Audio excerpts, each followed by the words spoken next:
Hey, coucou les petits chats. Aujourd'hui, c'est un petit vlog un peu spécial. J'ai décidé de faire un cadeau de pré-anniversaire à mon copain. Je l'invite au restaurant. On est donc au restaurant Envie, le banquier à Paris, un petit peu connu sur les réseaux, notamment sur YouTube. Effectivement, ils y servent les fameuses pâtes de Squeezie. Quand on arrive, on est super bien reçu. On a droit à une petite explication du concept ainsi qu'un livret avec la provenance de tous les produits. Allez, c'est parti, on passe au vif du sujet. D'ailleurs, je ne vous l'avais pas dit, mais c'est un buffet à volonté.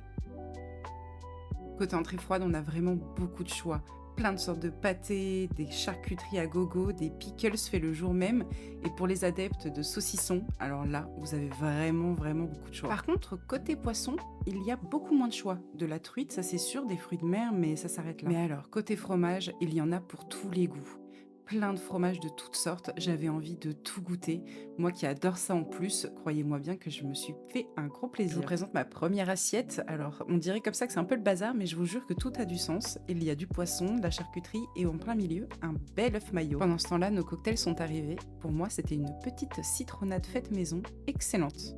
Et alors là, la guerre commence, on va tout goûter. Je commence par le pâté, ensuite j'enchaîne avec la truite gravlax. En vrai, tout est excellent, même si l'œuf mayonnaise, bon, c'est un peu un classique et ils ont rien inventé et le goût n'est pas non plus transcendant. Mais vraiment, on sent que la qualité est là, c'est super bon. J'ai aussi pris un peu de verdure histoire de me donner bonne conscience, mais c'est vraiment les seuls légumes que je mangerai de tout le repas. Allez, c'est parti pour le round 2. À cause de ma sleeve, j'ai un tout petit estomac, donc pour moi, ce sera juste kebab volaille. Pour la présentation, par contre, il n'y a pas photo. Celle de monsieur donnait bien plus envie.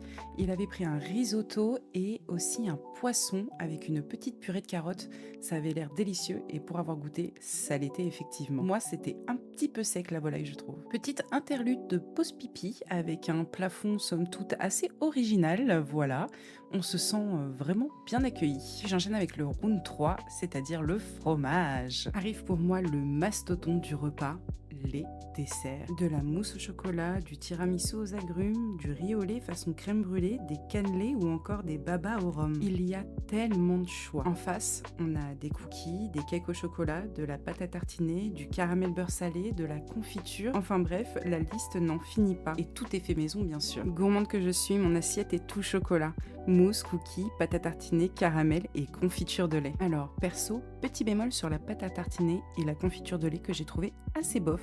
Par contre, le reste, c'était succulent. Petit aperçu de la note pour 2 personnes. Est-ce que ça vaut le prix? Peut-être que le manque de diversité niveau entrée me ferait dire que non, mais le cadre et le personnel sont super. On s'est régalé et on a passé un très bon moment. Alors je vous le recommande. Pense à te follow si tu veux suivre mes prochaines découvertes ou mes bêtises en tout genre. Des bisous les petits chats!